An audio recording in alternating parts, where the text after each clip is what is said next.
So first interview of the day here at the 2025 IHSBCA convention. Luckily enough to be joined by Mark Smith, four-time state title winner, coming off a 2024 4A state title. I feel blessed just him wanting to come on with us, and we're going to learn more about his 2025 squad here and what he's excited about, maybe what they lost last year. But Coach, we were talking a little bit before we started, and I want to start with this, but last year you win a state title. You had won 3 state titles in a row back in the late 20-teens. Mm-hmm. Was there anything different with this run? Anything with the group? Did you have a feeling? What was different about last year, or the same as those other state title runs? It's a good question. We were talented. We knew we were talented, but we were also young. And there had to be a maturation process with this group. We ended the regular season. We went down to Normal to play them because we wanted to see the lefty, because we knew somewhere along the line we might run into an Essenberg in the postseason. So I said, we got to go see this kid. And we go down there, and this was probably the turning point of our season. It was our second to last game of the year. And we go down there, and they absolutely beat the crap out of us. Okay. I mean, they stuck it up our butt. We go down there, spend money to go down there and play. We got some sandwiches on the ride home, and we were done in an hour and 10 minutes. And we lose 11-1, and our kids were a little mad at each other, which was, I've been waiting for that. Yeah. And that finally all came out, and we kind of had a come to Jesus moment a little bit about things, and to understand that it doesn't matter how many hits you get and this, and I think that was part of the problem at times. And then all of a sudden the next day we finished the Do It Stevie's Way tournament with Sandberg. And and we go out there and we beat them in 5, and it just started to click. And the kids finally figured that out. They had a little meeting, and it just all came together. And like I said, we knew we were talented, but it just took us a lot longer than I expected. Was there any individual, because I know just watching you guys play, there were a couple guys that stood out to us this past spring that we didn't have a ton on, that seemed to take a step to the next level. One I'm thinking of just right out of the gate is the Caston Gobert. Mm-hmm. Eddie Olsta, I know it was a good bat in the middle of your lineup, but just seeing the maturation process of Caston and how he just kind of took over that lead role, threw really well in a ton of postseason games we saw, and then obviously the state championship as well. Caston was the first one that came to my mind. Okay.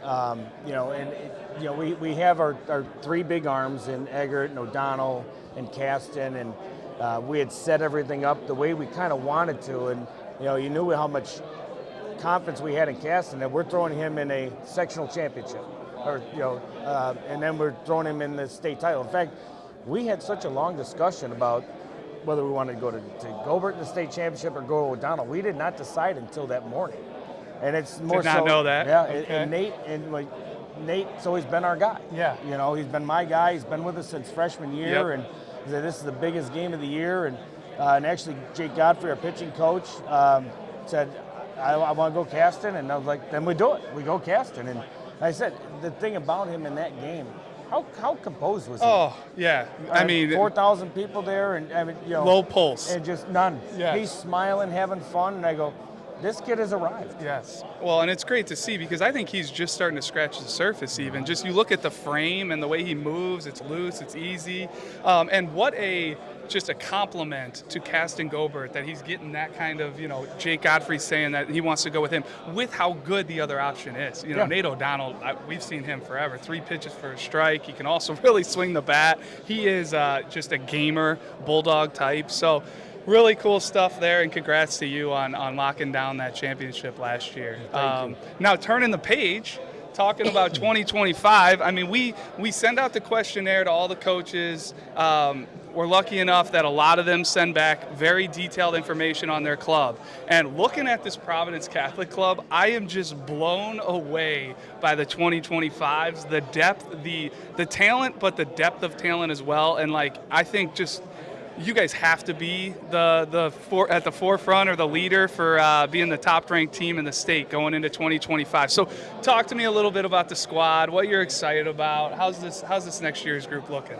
Well, first of all, you don't have to rank us. You can keep us in. You say that every year. Yeah, we're trying to do the right job here. Don't need to do that, but no, I'm excited for this group. We have, obviously our big three guys have been with us since freshman year, and Enzo Infelice and O'Donnell and Cooper Eggert, and and then you have three. Yeah, I'm going to even help you here. Look at this list. You've got Blake Jenner, Cole Harris, Declan Kane, Declan Kamichik, Caston Gobert, Luke Zabanski, Sean Creeps, Declan DeMont, Andrew Jones, Eddie Olsta, Dominic Alberico, Sammy Atkinson, Bryce Tenza, Sam. I mean, it just goes on and on. So sorry, I know that's a full list of names there. No, that's all right. But sitting here and making you kind of rattle them off the top of your head with how many you have, that's got to be tough. So feel free to use any of this. Yeah. Well, aren't we all? Yeah. But yeah, go ahead. Sorry to cut you off. That's fine. So we have a ton of depth, and the thing I really like about this group is their versatility. Guys are going to play multiple positions, and and as you know, because of our depth, and you guys have watched the way we do things at Providence through the years, that you're going to see 10 different lineups in probably 12 games, and the batting order is going to be different all the time, and we have a method or madness, and there's a reason why we do those things. It's not the same 9 guys. We don't roll out every day. It's going to be some different things. And as I said, you're going to see Enzo, who's going to catch. He's going to play some third. Don't be surprised if he plays some short. O'Donnell's going to play third. He's going to play first, as well as being on the mound. So we will be moving kids around like crazy, but that's a strength for us. Absolutely. I think there's a lot of coaches in the state that would love to have the versatility and depth that you get to work with, but I will say, with the depth and versatility that you get, you utilize it as good as I've seen at that high school level. Like, we call out some coaches in our podcast. I think Coach Funkhauser has that luxury that you have, where the depth is through the roof, and he's able to, mix and match lineups, really give guys the opportunity to succeed or fail. Hey, it's on you. If you succeed, you're going to stay in the lineup, or you're going to do this. But if not, we've got guys that are pushing. So the competition level's always there. And then just mixing and matching and understanding, you've never really, at least given the impression to me, that you care about a win-loss record early on in the year especially. It's more about finding out what your team's all about, putting guys in different situations and seeing how they respond. And it's a beautiful thing. And then I think, too, you understand the most important time is that playoff season, and be ready to go come playoff time. So great stuff there, Pete. I don't know if you have anything you want to ask Coach here. Well, no, I think that's a great thing to bring up about the record. Like, that's just something that, I graduated in 2015, and so that was when you guys were on a little run there. So we always just knew, you guys were didn't matter. I remember literally thinking, it didn't matter what their record is, they're just going to, once they get into playoffs, they're just going to go. But for me, looking at not just your team, right, but the coaching staff that you guys have, not many people can say they have, a pitching coach as good as you guys do, or a catching coach in Sean Osborne. And you guys, I'm sure, just watching your IO, you guys got 5 different coaches out there, people working on the field. How important is it just to the team and you to have a staff like that at your disposal? First of all, within and outs, I haven't touched a fungo in 9 years. Yeah, there was it's 50 guys out in the there. World. My back feels great, but no, I'm blessed. I have surrounded myself with outstanding coaches. They make me look good. I couldn't be more prouder of what they do and how they relate with the kids, and it makes my job easy. I mean, honest to God, I think I've become a glorified manager in a sense, where I'm not a micromanager. I let my coaches coach, and there's good reason, because they're good.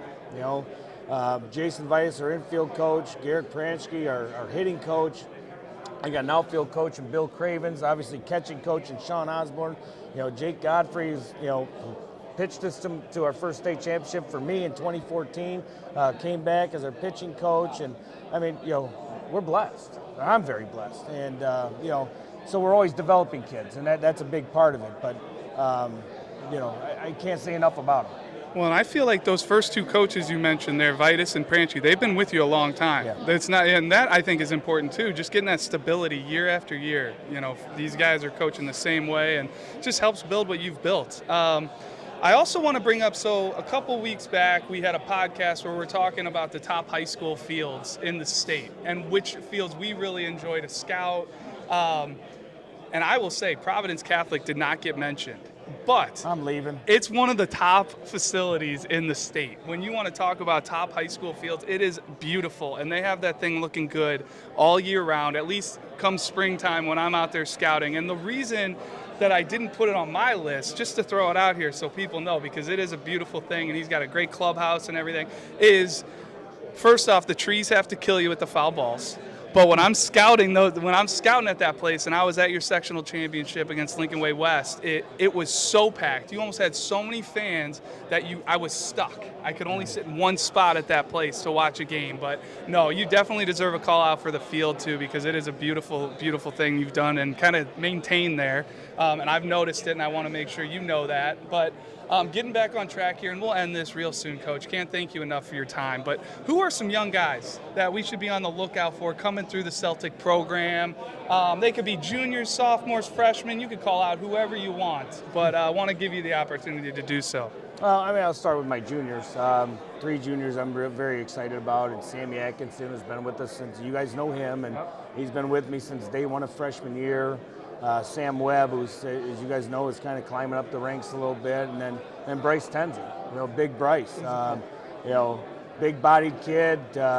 He can run a lot better than what you think, and he's got some amazing power. And those three guys are going to be integral parts of our starting lineup every day this year. But also for next year, they're going to be our leaders. They're going to have to take what's going to be a very young group in 2026. We got some up and coming sophomores that I really like, and a Lincoln Boersma, Kobe Jordan, Jackson Colleen, Charlie Caroselli. Not to leave other names. Keep it going. out. That's impressive right there. Just rolling that off. Very excited about freshmen and Austin Leipart, Dominic Vida, who's also a very, very good quarterback. A Reese Crass kid who's going to be very good.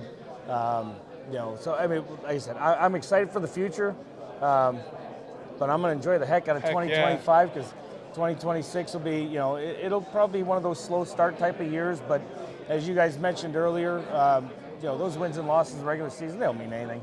You're seeding in the sectional, and our sectional especially, where it's going to be hard no 14 matter what. teams deep, it doesn't matter what your seed is. It really doesn't. You're the 1 seed. Okay, you might have a game that I feel confident in, but once you get to the regional championship, you're playing somebody who could easily win that section.